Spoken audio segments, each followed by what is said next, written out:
Well, welcome back everybody to day 3 of the NWR Small Caps Conference.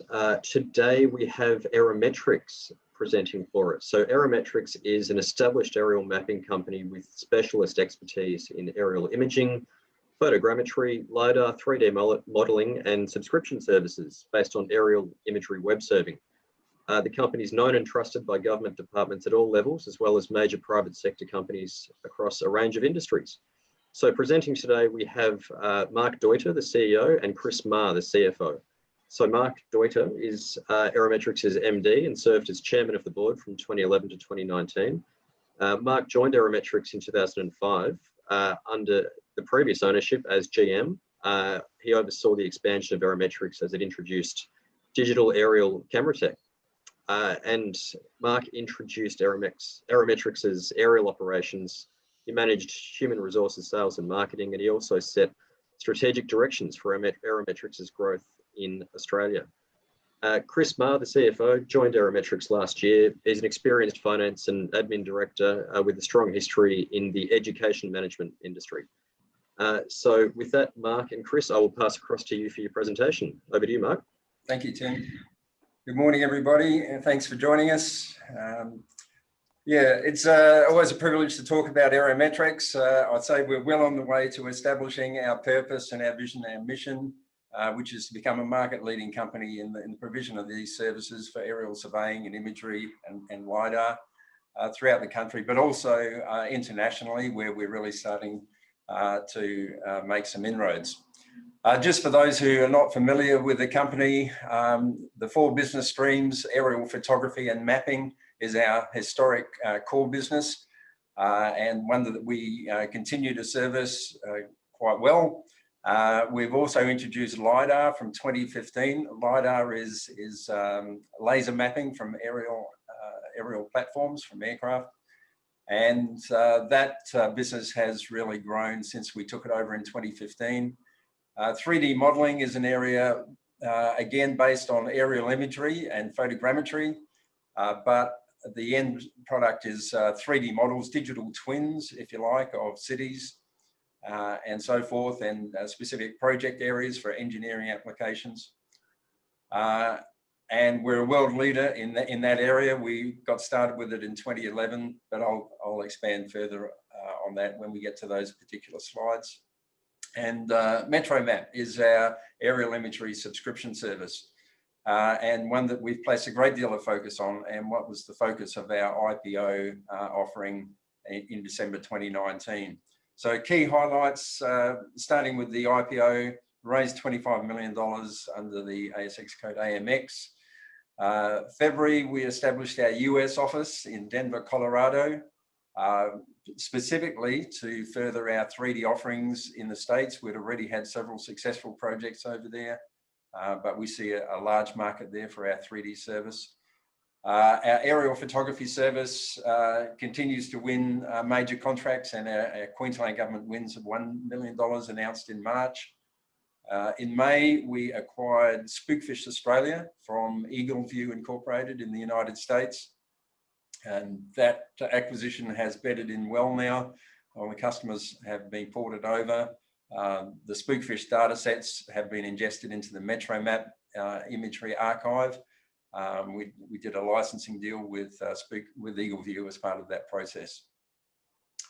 June, we are added to the All Ordinaries list. Some shares were released from escrow from the convertible note holders that we had pre-IPO. And we appointed our Chief Operating Officer, David Byrne, to that position. In FY21, the announcement so far, we've started releasing LiDAR data through our MetroMap platform. And you'll see as we go on that MetroMap is going to be a much more all-encompassing service than just for aerial imagery.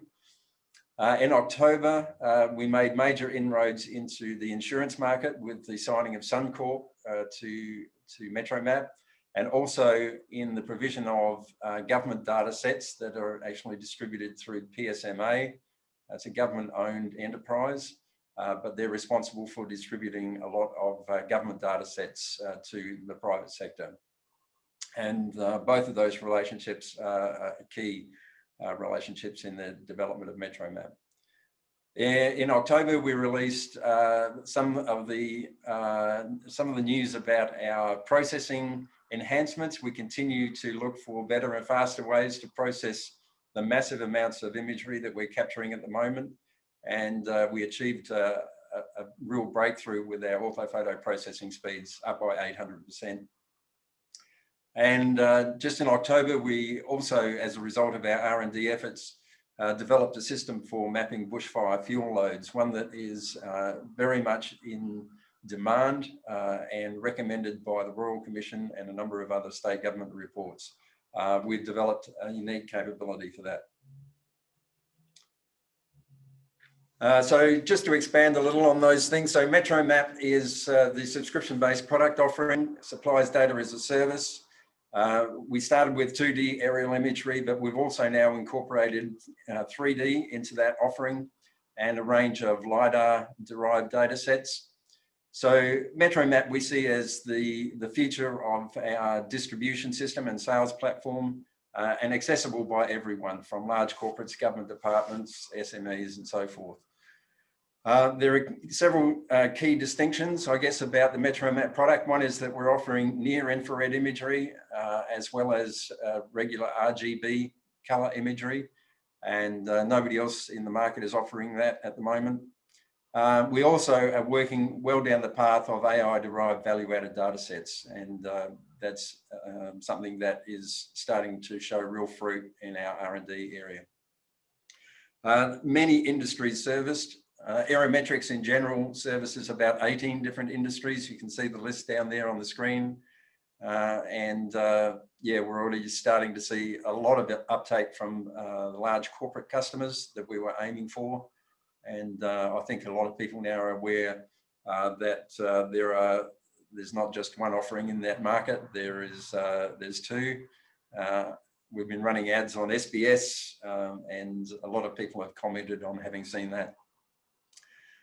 Lots of use cases for aerial imagery. The ability to access imagery of this quality and of such coverage from a desktop application in your home office or at your city office, wherever it may be, is just phenomenal, and is a much better value proposition for our customers than having to pay full tow dots for an aerial imagery project. So it's not surprising that it's taking off. The addressable market size for this product, we think, is around $80 million per annum in Australia, and we think it's growing by 10% per annum, judged on our experience and the other experience that we've seen stated publicly. So just an example there of our 3D offering within MetroMap. Aerometrex has always prided itself on things like color balance and accuracy.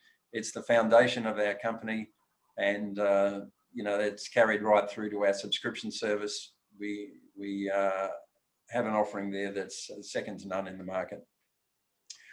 We're seeing strong growth in annual recurring revenue, and the graph there is particularly pleasing to see. At the end of September 2020, up to 2.755 million in annual recurring revenue. And yeah, we're very hopeful of seeing continued growth of that ilk in MetroMap. Aerial photography and mapping project services is still a fundamental part of our business. It turns over around $6 million per annum of business, and it's a discipline that requires us to keep our skills very much up to date. There is a wide range of applications, of resolution requirements, of tackling remote areas. So all of these things sort of keep us on our toes, if you like. And, you know, I think that our client list and the industries that we serviced very much appreciate what we do. The government is a big user in this particular line of our business. We work for all of the state government departments throughout Australia, and the major corporate customers as well, like resource companies, oil and gas, miners, and so forth. We think there's always going to be a case for project work, because not every area lends itself really well to the subscription service model. to have a really successful subscription service, you must have the opportunity for multiple sales. And in some parts of Australia, there's only ever going to be one customer. So project aerial mapping always is going to have its place. The addressable market size, we think between $15 and $20 million per annum in Australia. Lots of applications, infrastructure, disaster mapping, unfortunately, is something that we regularly are required to do after bushfires and cyclones, floods, and those sort of things. Asset management for councils and so forth, and environmental applications such as monitoring coastlines, erosion, seagrass monitoring, and those sort of things. So plenty of activity. 3D modeling service is something that we started in 2011. We started as a research program. We had a commercial service offering in 2012. So we've actually been doing this longer than anybody else in the industry. I think we were the #1 license holder in the world for the software that most people are using as their 3D modeling engine. And we've built up considerable experience and additional capability on top of our initial offering. So we've been able to extend our lead in 3D, and we have worked around the world. We've done a number of projects in the United States, in New York, the city of Philadelphia. We've just completed mapping the city of Denver. That's Coors Field in Denver there, the graphic on the right, showing the degree of resolution and accuracy that we're achieving there. The mesh foreground there is showing the geometry of the model that underlies the 3D rendered model. Again, many industries to service, and even a wider range of applications for 3D than there is just in geospatial modeling. We encountered early interest, in fact, from events, media and entertainment, things like computer games and movies. But we're also finding that engineers are finding this extremely useful, and it underpins just about every major engineering project now in Australia. They will commission a 3D model of the site so that everybody has perfect context for all the other data types, the vector data sets and so forth that the engineers use. But lots and lots of applications for it: building heritage conservation, tourism, virtual films, simulation events, security management. The job we did in Philadelphia was actually for the Pope's visit there in 2015. And it was used by the event planners for security and as well as engineering infrastructure and so forth. We think the addressable market size for this is open-ended.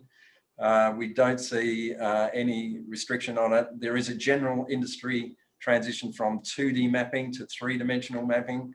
And so we expect that that's going to grow enormously over the next decade or so. Just as an example of the sort of resolution that we have now by combining street level imagery with aerial imagery. A job we did for the city of Bendigo. What you're seeing there is actually a 3D model. It's not a photograph. On the right, you can see the geometry overlaid on top of the 3D model. On the left-hand side, it's the 3D model with the geometry hidden, but you can see the resolution and the amount of detail there is in that building.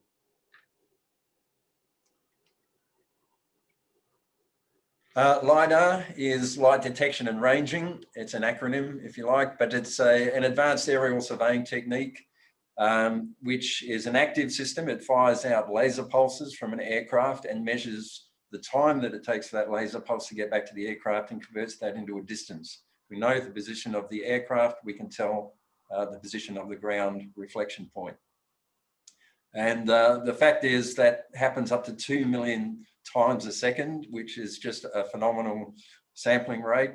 It enables us to map not only vegetation, also understory vegetation. You can see the graphic on the right showing that it's, a lot of the laser pulses have actually hit branches and so forth on the way down to the ground level. And we get responses from the ground as well. So once we have that data, we can classify it so that you can actually start to derive some meaningful analytics about the canopy, about the understory vegetation, about the buildings, and about the terrain surface underneath it all. So a lot of applications for this in mining, of course, and that's where the business that we acquired in 2015 was initially embedded, measuring pit volumes and stockpiles, those sort of things. But we have broadened the scope of that business significantly since 2015, and we're now in lots and lots of different applications: agriculture, engineering design, environmental mapping, flood modeling, canopy growth, looking at the amount of canopy that actually is covered in our urban environments. That's a very important factor in microclimate of our cities, and vegetation encroachment on power lines. So a lot of different industries now using LiDAR. The addressable market size for that we estimate to be about $50 million per annum in Australia, and again, growing steadily. There's an example there of our tree canopy model produced. You can see that the vegetation's been separated from the rest of the data and classified according to height. And we can derive meaningful estimates of the amount of canopy coverage over the entire city using this technique. Very useful for councils and also for climatologists. Another example of LiDAR, where we're actually looking at the compliance of windrows. They're the little barriers on the side of access tracks that go down into the mines. It's a safety feature. They're also called safety buttons, actually. But LiDAR is enabling us not only to measure the surface of that mine extremely accurately, but also to derive analytics on the safety buttons to make sure that they're actually meeting specification. This is something that we're very excited about. It's our Bushfire fuel load mapping technique. And it's something that is very much required for assessing fuel loads. In a bushfire scenario, which affects most of southeastern Australia and Western Australia now, the one thing that we can control in bushfire scenarios is the amount of fuel on the ground. We can't do anything about wind speed or temperature or humidity or those sort of things. They are environmental variables that happen from day to day, but we can manage fuel loads. And this is a recommendation of the Royal Commission and a number of other state government reports. On the top left, you can see the entire classified LiDAR coverage. The bottom left there, you can see the presentation as if we've removed the canopy, and you can just see the understory fuel load there, exposed and visible for everyone to see. The buildings have been classified in red there, of course. On the right-hand side, we can come up with an assessment of fuel load density. We're not only looking for the horizontal extent of the fuel load, but also its vertical connectivity to the canopy. Once we have those two metrics, we can start looking at how to control or reduce risk in that particular area. And this is something that we intend to make widely available. And we're currently in negotiation with 4 state governments and insurers and other people who are interested stakeholders. As far as COVID-19 is concerned, there are wins and losses, opportunities for us. We've never had such great access to airspace, I have to say. It's been wonderful. The downsides, of course, is that border closures and quarantines have caused logistical headaches for us, as well as everybody else, I'm sure. And, you know, we have, like everybody else, we have seen a general softening of the economy during that period. We think we're very well positioned to really ramp up when the recovery starts to take place. And I think that, you know, general economic conditions are on the improve. So we're starting to see, you know, high levels of inquiry and larger projects again coming through. Our growth strategies is outlined there. Ongoing, I guess, development of our revenue streams in 3D. That's an international application. We are not averse to looking at M&A opportunities, although we are concentrated on organic growth first. Consolidation of spookfish has happened. The R&D program is proceeding very well. We're getting a lot of bang for buck out of that. And we're just continuing to invest to increase our capacities and capabilities. And of course, the focus on MetroMap is enormous, and the increase in marketing spend has been noticeable and having a noticeable effect on the business. I'll leave it there and I'll open over to questions now. Thanks very much. Thanks for the presentation, Mark. Let's jump into questions. So can you talk to the greater ecosystem of MetroMap, and are you at the center of this ecosystem, i.e. the data capture, or are you reliant on others? Okay, so yeah, there is an ecosystem around MetroMap. We have partnered with a number of companies who we see as industry specialists in their particular fields. We don't expect to be expert in everything ourselves. So what we're trying to do is to use industry specialists as sales channel partners for MetroMap licensing. We think that's a better way to go, and it's already starting to bear fruit with some of our good industry partners. And I would rank PSMA in that category, Land Checker, and Giraffe Technologies. There's a few of them. Yep. Thanks, Mark. And just a reminder to everyone, you can submit questions via the Q&A panel. Another question that's come in the market, obviously there's Nearmap that a lot of investors are familiar with. Can you talk to your strengths and advantages over a company like Nearmap? Yeah, so it's interesting. We often get compared to Nearmap. I would say that there isn't one company that is a direct competitor for us. We have a wide range of services. So we're covering, I think, just about every aspect of aerial surveying apart from airborne geophysics, but that's another discipline. We have LiDAR. Our 3D modeling capability is, I think, a cut above anything else that's offered in the market, whether by Nearmap or any other company. I would say that you know, we're still engaging in project aerial photography services, where I think Nearmap's entire focus is on subscription type servicing. But you know, there's a lot of synergies between all the aspects of our aerial surveying operation. They do feed off each other, and you know, ultimately they challenge back into our subscription service. So we think that that's a really, you know, positive development for us.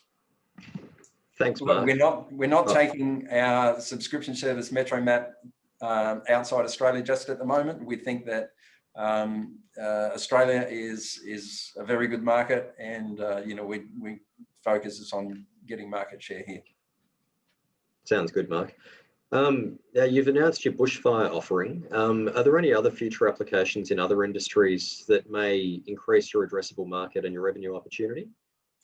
Yeah, we're always looking for new applications and opportunities. I'd say the Bushfire fuel load thing has only just come to market, and you know, we did spring it on the governments pretty late in the day.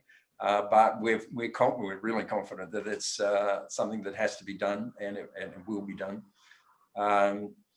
But we're always looking at other applications, and analytics, I think, is a very important part of what we're doing in R&D at the moment. We're looking at AI particularly, and assessing the landscape there. There's a lot of people out there who are claiming to be able to do AI, and you know, it's sort of the buzzword of the month.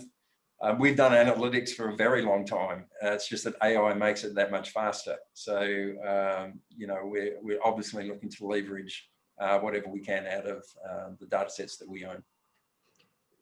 Sounds good, Mark.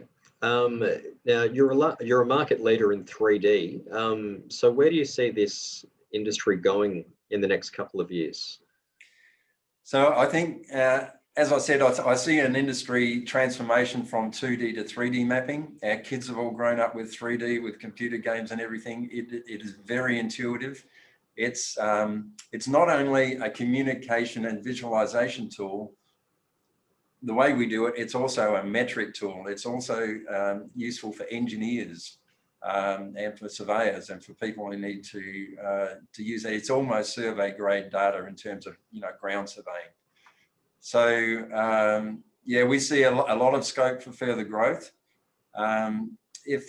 If COVID has done anything, I guess it has slowed down the rate of uptake of new technologies to some degree, but we see that could well come roaring back into life as the general economic conditions improve. Thanks, Mark. Well, that concludes our questions for this morning. So thanks very much for your presentation, Mark and Chris. So I'll pass back to you, Mark, for any closing comments. Thanks, Tim. No, we're very happy, and I would say the company's in good shape. We've weathered the COVID storm, haven't been affected by the industries that really have been hit hard by it, and we're looking forward to continuing to grow the company. Very good. Thanks, Mark. Thanks, Chris, and thanks everyone for tuning in. Cheers. Thank you.